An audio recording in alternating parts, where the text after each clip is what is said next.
Welcome back. Starting the newspaper reviews with The Nation. We have the picture here, very bold, that covers almost everything. Bariga Local Council projects commissioning. And here we have the picture of the president, the governor of Lagos State, Honorable Alabi Kolade David, I think is the chairman of the Bariga Local Council. So maybe when we look inside, we'll see what they are doing. They say they have 21 roads, 5 primary healthcare centers, 3 newly built primary schools and 1 fire station in that local council secretariat. Congratulations to them. Yeah. Then APC will receive more governors, coalition members, and I think many of the stories are inside the paper. So what do we have in The Nation? Okay, so Natasha blocked released at Abuja Airport. So officials of the Nigerian Immigration Service yesterday detained and battled Kogi Central Senator Natasha Uduaha briefly at the Nnamdi Azikiwe International Airport in Abuja. So they said briefly, that means, you know, they let her go. The suspended lawmaker was trying to board the flight to the United Kingdom when the NIS officials stopped her briefly. She was reportedly stopped and was told that she couldn't travel because her name has been placed on the watch list, allegedly at the request of the leadership of the National Assembly. Yeah, a source said the senator was traveling with her husband to attend the graduation ceremony of her stepson, and when this happened at the departure terminal, yeah, and that she was told that it was by the leader of the National Assembly. We'll wait to see what else is going to come out of this whole thing. But though we've heard that the National Assembly has, they're going on recess till September. They're going on vacation. They're going on vacation. There's recess till September. That means, and she was supposed to resume in September if the court hadn't given the judgment, right? So, you know, at the end of the day, whichever way, let's see how this whole thing plays out. So she can't go for even personal stuff. It's been really messy, but you know, we can't wait for this to be over. Yeah.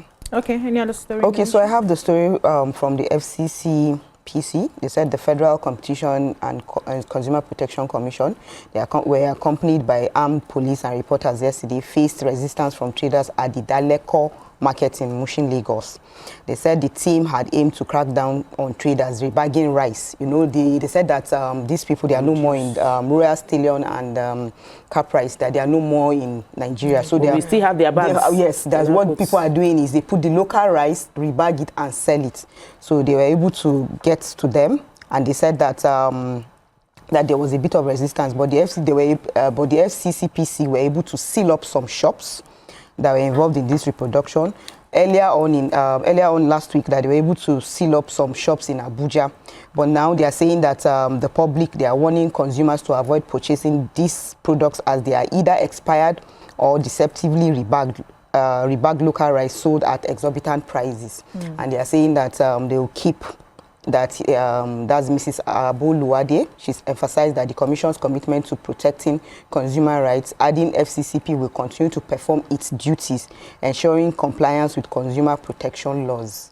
So let's see how this goes. And we hope that they will just stop this rebagging, because it's really not nice at all. So I have a story here. They said to celebrate the World in True Fertilization, that's the IVF Day, and its 25th anniversary, Bridge Clinic has said that 3 couples will receive free treatment to enable them to achieve their dream of being parents. I just remember I should take this story. The hospital made this known in a statement by its head of brand and marketing communications, Susan Ojofo Idris, and we went ahead to highlight the plans for their anniversary. And according to the clinic, they said each of the couples would be selected from its Lagos, Abuja, and Port Harcourt offices during a special welcome forum that will be scheduled for 10 a.m. tomorrow. And then they would, you know, talk about the 3 states. There will be educational insights, inspiring parents, testimonial, live question and answers. You know, before the lucky couples will not get the opportunity to, you know, be taken in for the IVF. I think this is a good one. Yes. How's yours going? It's going well. Yes, too. So we're just praying for the best. So the first 10 have started their treatment, and you know, usually it is until after a while that you know if it is successful. So we can't show their faces while they are doing the treatment. So we're hoping that a year from now we'll have babies to say, okay, this is the result of what we did. But I want to celebrate the Bariga Local Council area, Honorable Alabi Kolade David, who is inaugurating several projects today. He has invited the president as a special guest, as well as the governor of Lagos State. They have 21 roads to inaugurate, 5 primary health centers, 3 newly built primary schools, and 1 fire station in the Bariga local council area of Lagos State. They said the event will start about 10, so that means in between the show, the event is going to be starting. But I think that the closest infrastructure development that can come to any area, all those inner cities, if your street is not good, it is not governor, it is usually your local councillor. And so it's important to have a relationship when you hear this story, so that you know other councillors are working. If your own is not working, go and knock on the door, go there, because you have access to them, they're the closest to you, and find out why those roads are not fixed, so that you bring it to their awareness. Let's move on now to the Punch. Major headline: APC, PDP set stage for epic 2027 face-off. States slashing power tariffs must pay subsidy, according to NEC. 14 villagers, policeman killed in Plateau attacks. Natasha to serve out suspension as Senate enters recess. Nigeria harbors over 200 million illegal arms, according to the CDS. APC power chess, Yiwada pick Brighton Shetima Northeast 2027 chances. Fake customs officer arraigned after scamming victims of 34 million naira. Makinde unveils new Oyo tourist hub master plan. Let's take a story and do a short break. Who's ready to go? Okay, so they said the fake customs officer was arraigned for over this thing. A 59-year-old woman still scamming people at that age. They said she was arraigned before the Igbosere Magistrate Court at Tinubu, Lagos Island, for impersonating a Nigerian Customs officer and obtained over 34 million under pretense that she's helping them to clear it. So now she's facing a 4-count charge bordering on conspiracy, obtaining by false pretense, stealing, impersonation, and conduct likely to cause a breach of peace. So they said that the defender fraudulently obtained the sum of 13 million from Mr. Damilare Sadiq, and then that she went under the guise of supplying him bags of rice and groundnut oil. Then they even listed some other people that she collected money from. There is Musa, his own is 5 million. There's Joshua, 2.6, thereabout, and all of that. But then they said that she has been posing as a Nigerian customs officer, like I said earlier, and she always gives them an ID card. She'll show them an ID card saying that she works with them. Of the highest level. Yeah. So they said that she pleaded not guilty as usual, but they granted the defender bail in the sum of 2.5 million with 2 shorties in sum, and then they said that she has deposited 500,000 so far. They're expecting the remaining bail conditions to happen. All right, let's take a breather here. When we come back, the newspaper reviews continue. Stay with us. Stay tuned. Your View will be right back. Okay. Welcome back. We're still reviewing the papers. Who's ready to go? So at least 14 villagers and a mobile police officer were killed on Thursday in 2 separate attacks carried out by gunmen in the Bokos local government area of Plateau State. Very sad. It was gathered that one of the attacks took place around 4 p.m. as the victims, mostly from the Shirang community, were returning from the Bokos market. The chairman of Community Peace Observers in Bokos has confirmed, he confirmed this on Thursday, that this had happened in Jos, and that there was an attack around 4, that the 14 people were natively ambushed and killed by suspected terrorists, and 3 others were injured on their way. And that further, another security personnel who was on duty earlier that day was also killed. This is really sad. Too many killed. The way they're taking human lives as if it means nothing. So yeah, this is really unfortunate. Chickens. Our hearts are bleeding because early this morning again, on the 24th, another person was killed. Oh, wow. What's happening in this Plateau State? I don't know. God help. I don't know. I really don't know. Government really has to intervene. I have a story. The Chief of Defense Staff, General Christopher Musa, raised the alarm over Nigeria's growing vulnerability to global insecurity, revealing that the country harbors 40% of the over 500 million illegal small arm and light weapons circulating in West Africa. So speaking in Ibadan, Oyo State, on Thursday during a lecture titled Global Fragility and Security Management in Nigeria, the CDS warned that these arms, smuggled largely from conflict zones in the Sahel and North Africa, had fueled terrorism, banditry, and ethnic violence, particularly in the northern regions. General Musa delivered the address at the second Distinguished Personality Lecture organized by the Tet Fund Center for Excellence in Security Management at the University of Ibadan's, they say it's the Tranchard Hall, where he stressed that Nigeria's security challenges were now intertwined with global fragility trends. He says over 500 million illicit small arms and light weapons are circulating in West Africa, and an estimated 40% of these weapons end up in Nigeria. He said these weapons, often smuggled from conflict zones in the Sahel and North Africa, have empowered terrorists, bandits, and ethnic militias, escalating violence in Nigeria's northern region. And he said Nigeria must, as a matter of urgency, improve its security strategies in the face of increasing global fragility. So they know that these guns are coming in. What are we doing to stop them from getting in? Who are those people that, you know, are in charge of passing it across? So let's move on now to this. Oh, no, I have a story. Yes, electricity. We were all excited when Enugu, the state, said that they were going to be slashing electricity tariff within their states. But then, I don't know what is fighting back. So but now, NERC is saying that any state that slashes power tariff must pay subsidy. They must pay the difference of what they have slashed. They said the NERC is Nigeria Electricity Regulatory Commission, and they said that the governments, state governments, do not have jurisdiction over national grid and over electric power stations established under federal law and operating under license that the federal law issued.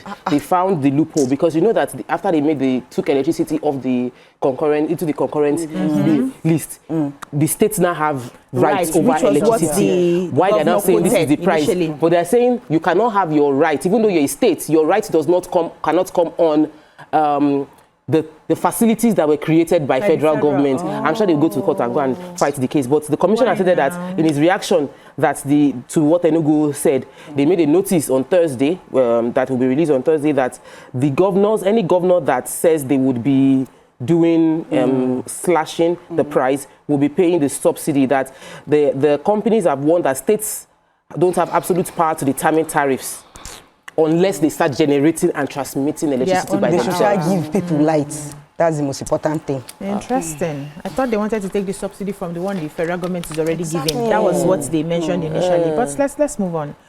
Daily Sun now. 2027, PDP will give APC fight of his life. Bala Mohammed. Party not losing sleep over coalition. Damagun. 2027 Dawn deal, says Iwata, new APC chair. Tinubu charges APC governors to join forces against country's woes. All sectors slowdown puts 2025 budget at risk. European Union editors team up to fight fake news and disinformation as Envoy declares workshop open today. Sisla cries out over alleged corruption in judiciary, calls for reform and accountability, and LPPC approves 57 for SAN rank. What do we have in the Sun? So the Legal Practitioners Privileges Committee, the LPPC, has elevated the secretary and the secretary to national state government, and 57 other people, 55 other people, yes. 56 other people to the to the senior advocates rank. So yes, 56 of them are. They comprises of 56 advocates and 1 academia. So the rank of Senior Advocate of Nigeria is conferred as a mark of professional excellence upon legal practitioners who have demonstrated exceptional distinction, either as advocates in the court or as academics, contributing significantly to the development of the legal scholarship. So during the plenary session, the 169th plenary session, the committee also considered 3 petitions submitted against certain applicants, but then that was reviewed and waived and found to be lacking in merit and accordingly dismissed. But then they've been warned, the conferees have been warned in line with paragraph 25(1) of the Legal Practitioners Privileges Guidelines and the provisions of Rule 393 of the Rules of Professional Conduct 2023. So I wish them good luck. Congratulations to all of them, to the conferees. That's a good one. So I have a story here. The United Nations World Food Programme, WFP, will be forced to suspend all emergency food and nutrition aid for 1.3 million people in Northeast at the end of July. They said this is due to critical funding shortfalls which come at a time in escalating violence and record levels of hunger.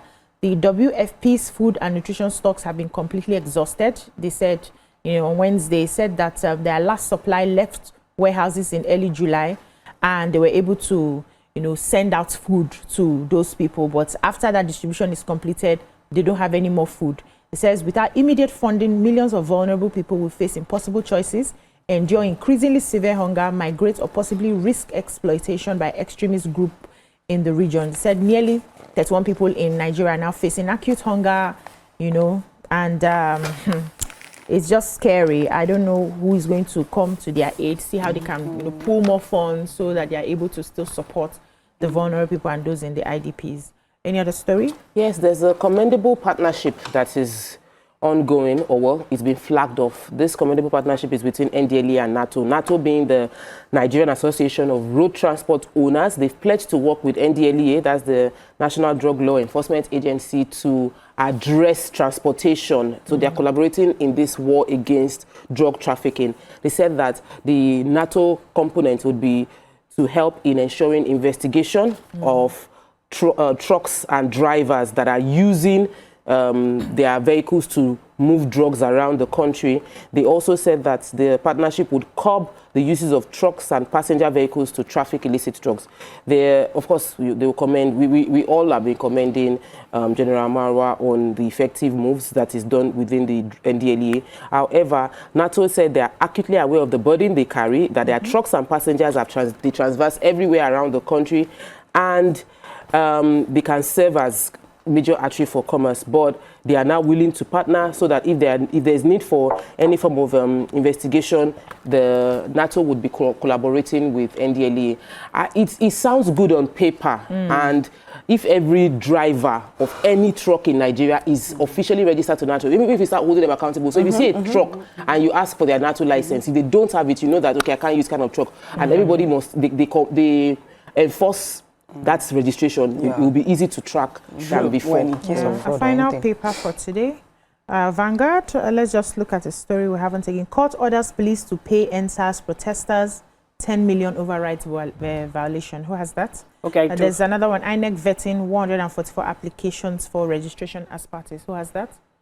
Let's go with it. Okay. So yeah, the Federal High Court sitting in Lagos has ordered the Inspector General of Police and the Lagos State Commissioner of Police to pay 10 million naira in damages to some NSAS protesters for the violation of their fundamental human rights. The trial judge, Justice Musa Kakaki, in his judgment, held that the applicants and protesters were unjustly harassed and their constitutional rights were infringed upon while participating in the 4th Memorial Rally held on October 20, 2024. So at least there's justice that's been served, and I hope they are compensated swiftly. Okay. So yes, so I have a story. This is a story that concerns my region. That's the northern part. There was a time Kwankwaso was going on. He was going back to Kano. That was sometime last week, and then on his way going. Okay, so he was supposed to go by air. So he now decided to go by road. He said the road from Abuja to Kano is terrible. You see the road is very bad and all of that, and he's now saying that the north has been marginalized and saying that and saying that money has been diverted to the south and everything. Yes, no comments. But this is what has happened. The road is terrible. I know a lot of accidents that have happened on that road. The federal road? Yes, the federal road from Abuja to Kano. I know in fact, there was two families, cousins, about 4 of them that died. There was a very serious accident that happened on that road and everything. So please let the government look into it. Okay, thank you so much, ladies. That's all we can take on the newspaper reviews. When we come back, we'll move on to the topics for today. Stay with us. Stay tuned. Your View will be right back.